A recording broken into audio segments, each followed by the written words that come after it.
Don't skip that fixer-upper just yet. Picture this.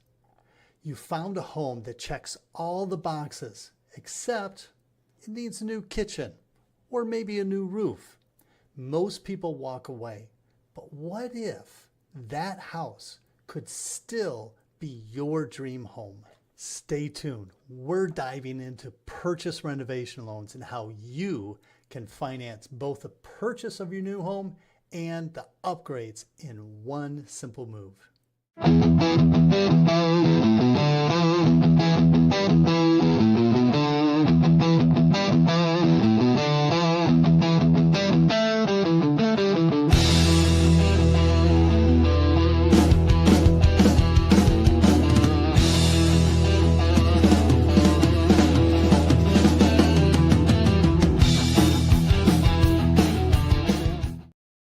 Oh, yeah. What a way to start out this show. Love that. Wow.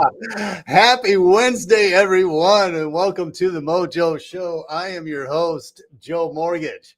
And I'm Cup of Joe Mortgage. And I have to give a huge thank you to our buddy Nash, otherwise known as the Loan Wizard, that helped us put together the new tunes, the new sound, if you will, of the Mojo Show. So thank you so much, Nash. That is awesome, Joe. And you know, I love the surprise that you gave me on that. That was the best intro. I love the video at the beginning. I mean, I'm going to turn it back over to you and then we'll get into coffee talk. But that made my morning. So thank you. No, we're going to just, from there, we're jumping right into the coffee talk because obviously what we are talking about today is purchase renovation loans. But before we get to that, always the segment that everyone loves, coffee talk with the Joes. So this coffee talk, Joe, I know I'm surprising you with it, but this is going to require some participation from everybody. So we want, drop a comment, drop questions as we go through this show. But so Joe, you've heard of No Shave November, right? Yes. Yeah. And have you heard of Movember? I'm sorry, Movember? Movember.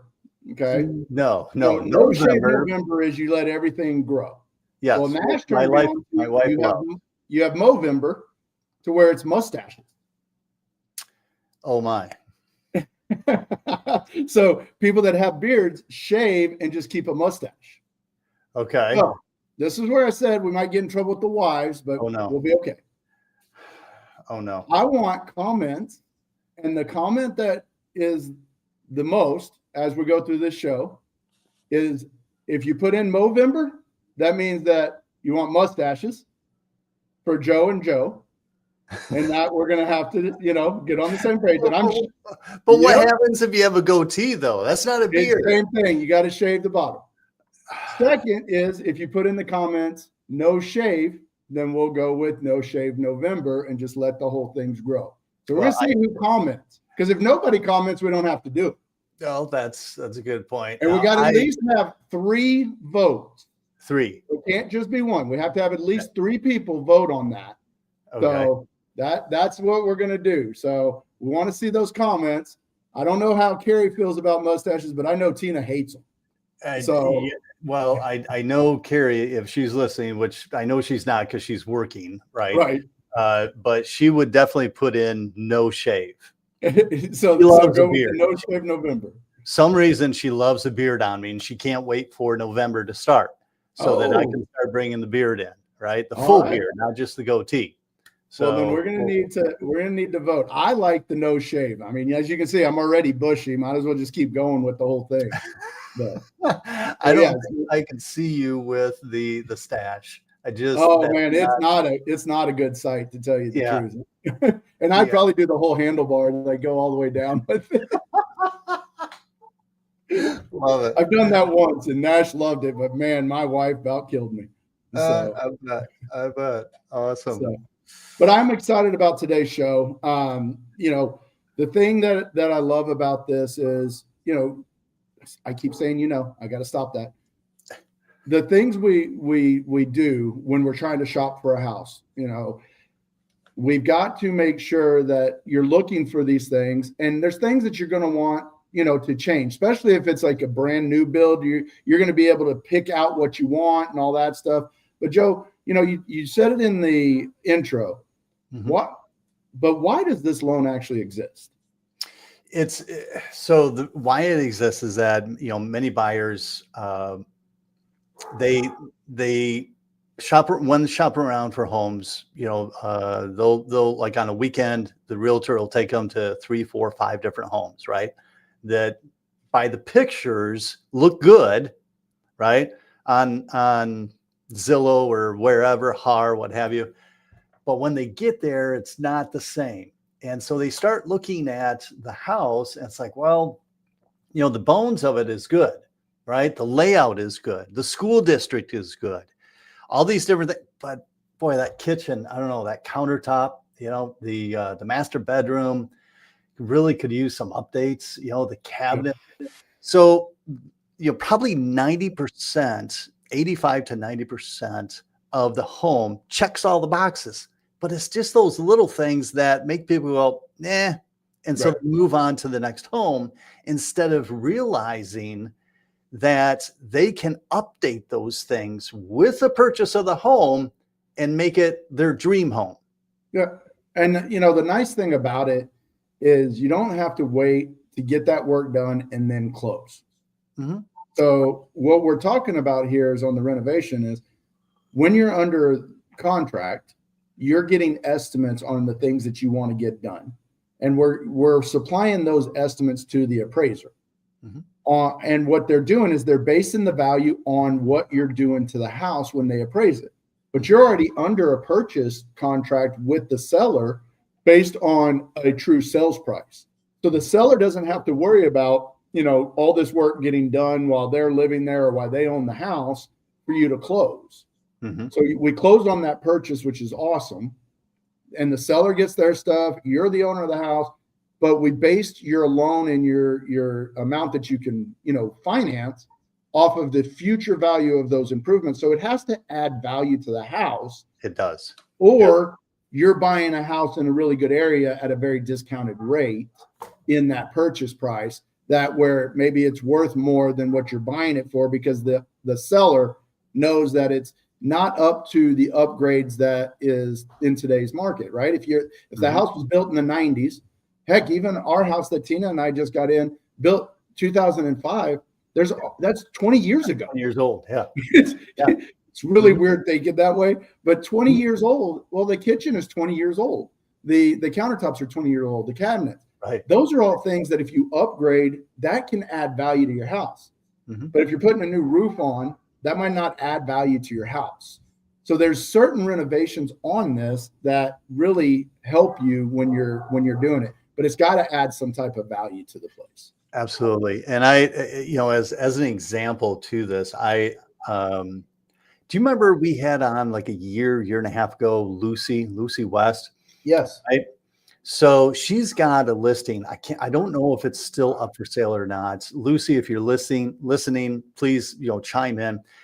And it's not that far from where I live right now. And looking at it, the price of it is lower, than all the comps in that neighborhood, because work needs to be done to it. Yeah. And you can see from the pictures. Now it's nothing major. Okay. It's not like, ceilings are coming down and, mold and all that. That's not it. It's just, it's rough. It really needs some serious TLC to it. The floors, right? Carpet's been ripped up. So now you've got just the subflooring, right? Right. And stuff like that. So paint, some flooring, some updates on stuff like this. And I tell you what, you put probably 20, 30 grand into this home. Now, all of a sudden, you've given more value to the home than really what you put into it, because of the other homes in that area, the value they're at. So it's a great way to be able to, put some fund, some renovations funds towards a home. Yep. to all of a sudden have more equity, because the value went up. Right. The other thing I like about the Fannie Mae and the Freddie Mac type renovation loans, right? There's Yeah. those two that are conventionals, and I know I might be skipping topics, but That's okay. Let's go through it. there's differences in what's allowed than what FHA has also, what, is a renovation loan. There's different things that you're talking about there, like the TLC. There's going to be things that you need for that. Let's say it's an older home and, you need some things done to, fill in the carpet, the flooring and things like that. Those can be done with any of those types of loans. Right. Foundation work, that is one to where FHA does not like that. Yeah. So the 203K is not one you can do for something with foundation work, but it doesn't add to the value of your home, but it does make your home worth the same as other homes in the area that don't have foundation issues. Yes. So there are these types of loans that you can utilize that. And that's when a professional like Joe and I, we're going to know which one we have to go with and how we have to set it up. But they're not the most standard loans. So we do need that time period to work them, guys. Give us 30 to 45 days. Please. Because they take a little longer because you got to get inspections done. So if you're looking for that house in that hot market and it's in a great location and they're selling like hotcakes, you might not be able to get this type of loan done for the timing because that house is just not the upgrade you want. There's other loans that we can do with that. We've talked about those in the past, but this is more for those ones that, like you were saying, Joe, your listing agent, it's been sitting there for a little while and it's in a great location. It's just not got the upgrades that people are looking for right now. That's when those buyers can use this loan. And, one of the examples is when you walk into a house, what is that one room that always just draws your eye to it? Kitchen, right? You put money in a kitchen, that raises the value of your house. I don't care what you did. If you put the right type of money. Now, if you brought in marble from other countries and stuff like that, you're not going to get the same return on that investment. But if you're making it nicer and you're upgrading that, that's where these loans really help you because you can make that kitchen.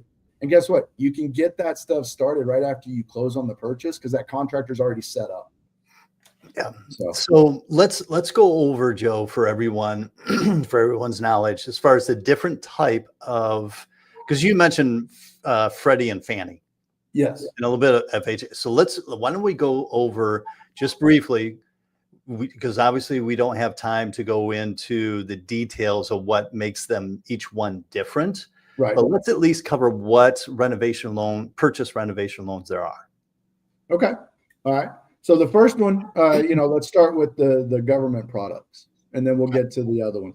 So you have your FHA 203K is what it's called. And the only reason it's a 203K is because their standard loan is a 203B. Don't ask me why the K, but that is their product for a renovation. Mm-hmm. Now, Joe, on an FHA 203K, let's talk about the highlights. What are items that are not allowed on a 203K? Well, it depends on if you go with the 203K limited or the standard. Okay. There are different. So everyone needs to know, yes, there is an FHA loan that can do a purchase renovation, but then it's split into two different ones, a standard and a limited. The biggest component that I would see, without getting too detailed and granular with it all, I would just tell people, look, one of the biggest differences is the amount of renovations you're going to do. And let's just put it at 75,000. Yep. So for the limited, you can go up to 75,000 in renovations. The standard can go above that, right? Yep. Does that help? That does help. One of the big things though on a 203K, and I don't think it matters if it's a limited or a standard, is foundation. That is one of the biggest things that 203Ks do not want to do foundation work. And if I'm wrong, guys, if you've had it to where some investors will do it, please put it in the comments because we have not found one that will take a foundation 203K that I know of. Now, just in doing, even further research on this a little bit, Joe, the FHA 203K limited doesn't allow structural repairs, right? But the standard does. Yeah, they'll allow certain structural, but I want to say foundation's still not one of them, but I could be wrong. Okay. So that's why we talk about these on a high level. I want to make sure everybody understands this is less than 1% of the loans that are done out there. Right. So this is not something that is typical. Your banks like Chase and all those, they might not even mess with it. But we deal with these because we have investors that have an appetite for them. Mm-hmm. Absolutely. So the 203K, that's a good one for if you're putting 3.5% down and you still need more work to be done. That's a great loan for you, and especially if you have a lower FICO score. If your FICO score is in the 600s, that's a great one because your pricing is not too high or takes you out on that interest rate, because these do have a little bit higher interest rate. But Joe, let's talk about the next government type loan. I really like this one. But I'm going to let you tell them which one is a lot of people don't know that it exists. That's right. The VA loan, the VA Purchase Renovation Loan. I think it's awesome. And it makes sense. And whenever I do VA seminars, I talk about this loan because, let's face it, a good percentage of our veterans are disabled. So looking at a home, if they need a ramp put in, if they need ADA, accessibility, like here in Nebraska, we have basements. Right. Everywhere you have basements in Nebraska. If you're buying if you're a disabled vet and you need a chair lift going in and out of up and down the stairs, these are all things that you can do with that VA renovation loan to have this stuff done to make that house more appropriate for you. And the nice thing is you can do 100% financing on that. Yeah, which is wonderful. 100%. So awesome. I mean, I that one I have not ever done one. I would love to do them. I would love to do one. Yes, but knowing that that's out there, and we have the number 1 and number 2 VA lenders in our company that have done these, and they will help us get these through. And absolutely. That's what I really like about knowing these products now, because we have those experts that have done them. Totally. So now going on to the next one, which is your conventional renovation loans. You have the Fannie Mae HomeStyle, and you have what's the Freddie Mac one? Choice. Home renovation, Choice renovation. Choice renovation. Thank you. Thank you. So you have 2 products there with Fannie Mae. Joe, kind of give them the highlights about the Fannie Mae conventional loan products. They're both very similar. In fact, in what they do, guidelines are going to be, as always, slightly a little different between Freddie and Fannie. But as far as like structural, can be done. I'm trying to think as far as other differences between them. I don't know, Joe, if you guys can hear. I apologize if you're hearing the dogs barking in the background, and that might be throwing Joe off. We're having internet put into the house today, and my dogs are locked in the bedroom, and they're just going crazy. I apologize, guys, if you're hearing that in the background. Joe, I apologize to you. This is not going to be a normal thing. Y'all know that. But right now we have people walking in and out of the upstairs, and that's what they're going crazy about. So I apologize.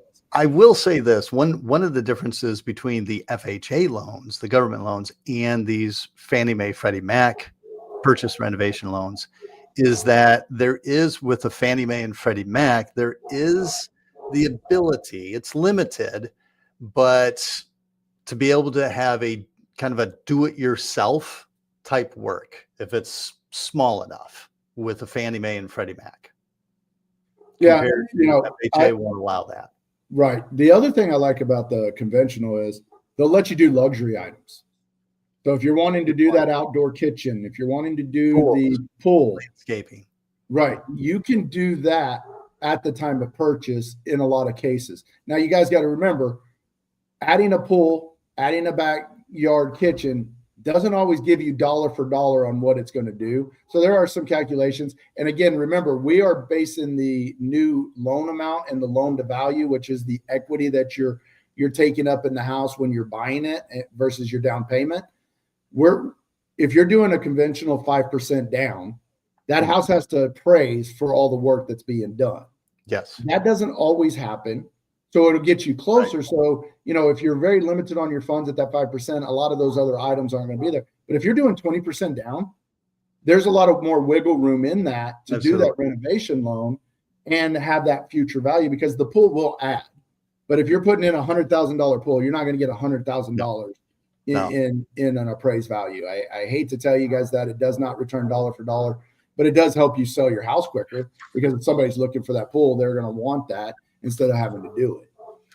So, and that's a good example for everyone, just to kind of simplify it even further, is that let's say that you're purchasing a home that's 300,000 and the updates are needed, right? Let's say you're putting in 30,000 in updates, whether it's flooring, paint, cabinets, take your pick.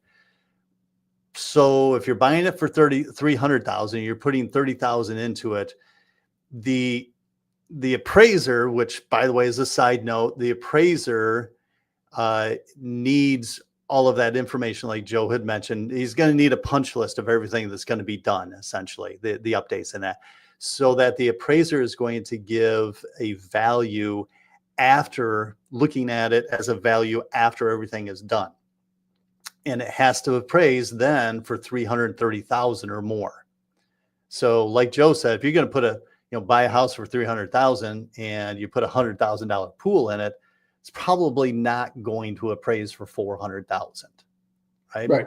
It'll probably get you closer to 375, something like that. But until you have all of the estimates done and sent to the appraiser. But the nice thing about that too is we can always tweak what things aren't adding enough value to get there.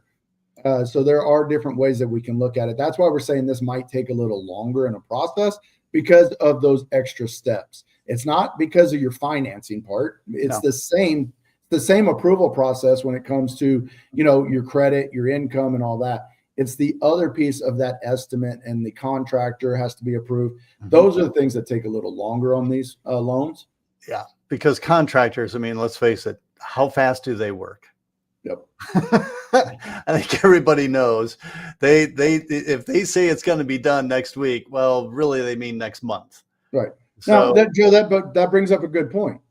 Is we're doing these renovation loans. How are we protecting those people? And I know this isn't really there, but how are we protecting the buyer from those contractors? And they're really, really good contractors, guys. I want to make sure you guys understand that. I've got really good friends that are trusted contractors. But you all hear those bad ones where, we paid them the money up front and then they walk away. Want to make sure you guys understand this money does not go all the way to them right up front. They get a portion up front to be able to buy materials and all that stuff. And I want to say, Joe, correct me if I'm wrong. I want to say, depending on how much you're doing, but if it's a typical one, you're getting half of that up front so they can go get their materials and everything else. Then they're not getting the rest of that until all the work is done. Yes. So that does help you be protected instead of, title just giving them all the money. Now, that's the other nice thing is the rest of that money is being held in an escrow by I think it's by the lender. So that the rest of that money is being held in escrow by the lender. And then once the final inspection is done, because that is one thing, inspections will be done based on the materials that are listed on that estimate. And that's the really nice thing is if you're putting in a kitchen and you have name brand items that you have on there, and I'm just going to go Kohler because that's the one I know the most, right? That inspector is going to come in and look for those Kohler products that's based on that estimate. If you're putting in their KitchenAid appliances, they're going to look for KitchenAid appliances based on that estimate if you're redoing a whole kitchen remodel. Yep. If that inspector goes in there and they downgrade it to Frigidaire on your appliances because they're cheaper, that they're not going to approve that contractor to get paid the rest of the money because they didn't uphold to what your estimate was based on. Yes. So another point on this to help protect you, the buyer, is not only is it held in escrow, but in some cases, especially with the FHA loans, in some cases, a HUD consultant is hired as an advocate for you to help protect you. And I want to say on those, you can split those up into multiple draws, up to 6, I think, total. Is it that many? 6? I want to say that's Up the to. max. Mhm.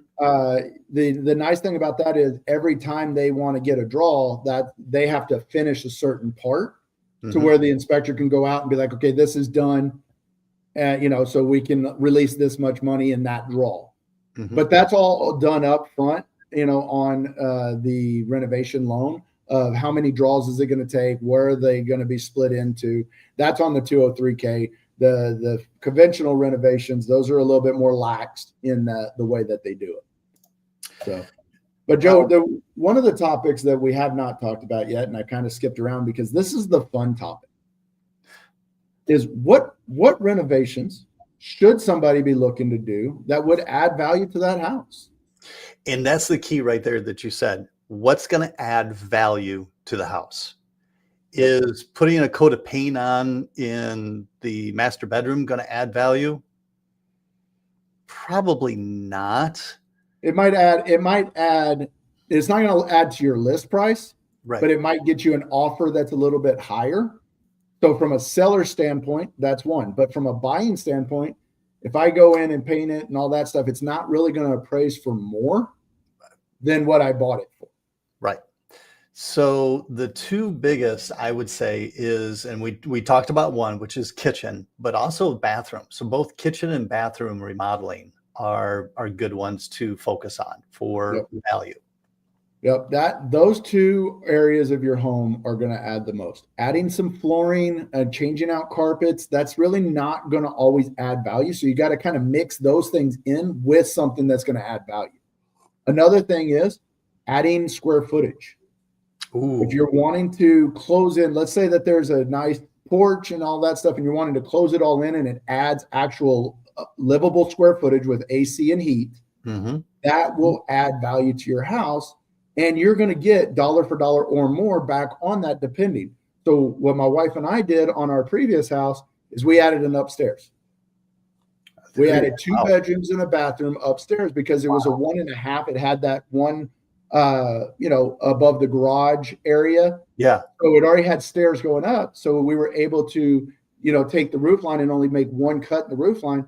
Well, it cost us about $80,000, but it added about $150,000 to the house. There you go. Because it added another 1,000 square foot. Right. And it added a bathroom and it added 2 more bedrooms. So it really opened up the footprint of our house without actually adding anything besides up. That square footage was a great add. Well, at that same time, we could have done flooring and other things, which we did in our home improvement loan. But that's the things that, when you can get more out of that type of loan is when you add things that are truly going to more value to your house than the dollar that you're putting into it. That's a great example of it right there. Because then you can even, if the house needs some other things that, like you were saying before, what you're doing is adding a lot of value, putting a lot of equity immediately into the home, so that if you need other things like, say, new appliances, right? New refrigerator, new stove, right? That those things aren't going to add a lot of value. But if you're adding something else that does add a lot of value, you can bring in those other smaller items like that and still have it be appraised at the after renovation value. Right. Well, I'm kind of disappointed, Joe, because we have not gotten one comment on if it's Movember or if it's No Shave November. So, see, I told you our wives would be fine. But it had to be during the show too. You can't do it now after the show and be like, "Oh, I touched it." We're looking right now. Nobody commented. During the show, live. So, but Joe, I really want people to understand these loans are not the simplest. No. And you're going to get some misinformation because even Joe and I have to look up. We have to research. We have to go back and, ask questions to the experts before we do these type of loans. And I have done one of these in my whole career, and I've been doing it for 25 years. So this is not a common loan, but there are investors that make it common because they have an appetite for it. And that's who we rely on to give us the information and set you up properly. So let's give them, before we start to wrap things up, let's give everybody just, some things that you probably want to keep in mind before you start down the road of this, right? First of all, you're going to need a licensed contractor and detailed bids from them. And I personally would encourage you to get that before you make the offer on the house so that you know how much the renovations are going to be. That, or you make sure you've had the contractor go with you when you're making the offer, but then you have the true estimate during your option period, because, in Texas, you do an earnest money and an option. Walking away from $100 is a lot easier than losing out long-term on a house. So if it's a tight deal and you're trying to get that offer, have the contractor go with you when you go look at the house the second time before you're putting an offer on it. Agreed. But then have that whole estimate done in that first 10 days so you can back out if it's not going to work the way you want to. Absolutely. Keep in mind the appraisal is going to be based on the home's after renovation value. Also, in working with a contractor, you need to let them know that the funds are going to be dispersed in draws, not all at once. Like Joe was saying earlier, half of it's probably going to be up front in most cases, and the other half at the end of the project. So you got to let licensed contractors know that ahead of time. And also, one thing is you can't be the general contractor yourself. Yes, correct. Making sure you understand that one too. And patience, like Joe talked about earlier, patience is going to be required because there's going to be more paperwork, but yet a huge payoff in the end. So think of it as like a short-term hassle for a long-term gain. You're customizing your home with built-in equity is really what you're doing. Well, I see we're getting out of time. If not, we're already out of time, Joe. Looks like we went over again, surprisingly. But so here's just to kind of recap as we wrap things up. Don't let a few outdated features stop you from buying the right home. Renovation loan could be really your ticket to instant equity in a space that you create and truly love. So if you're curious about how much you could qualify for, or you've had your eye on a fixer-upper, reach out to the Joes. Our email addresses are there below. Reach out to us. Let's explore your options and get you started on the path to your dream home. Next week, folks, we will see if we're going to have an episode or not, because Joe's going to be on the road next week. If we do, he's probably going to be tuning in to us from the airport terminal. So we'll see whether or not we have one. Stay tuned for that. I'm supposed to land at 9:28 Eastern time. So that still gives us plenty of time, Joe. Plenty of time for you to go get your luggage down below. I just take a backpack. We're good. Well, next week, I'm not going to say next week, next episode, we're going to dive into something a little different. And that's how your credit scores can actually affect the affordability when buying a home. So tune in Wednesday, 9 a.m. Central Time. I want to thank everyone for tuning in and the likes, loves. We love that so much. If you want to catch up on any of our past episodes, go to our YouTube channel at The Mojo Show Real Estate Podcast on our YouTube channel. And while you're there, be sure to subscribe so that you don't miss any of these episodes. And as well, we want to make sure that we're able to reach as many homeowners and that as possible to help continue to educate. So be sure and hit that subscribe button. Before we close things out, Joe, any last words of wisdom or nuggets for everybody out there?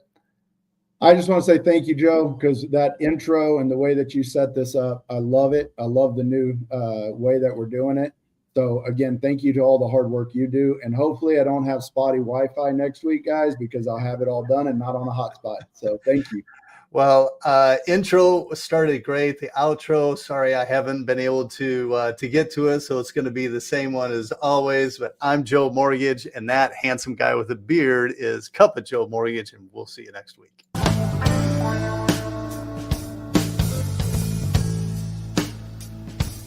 Mr. Mojo Renovation.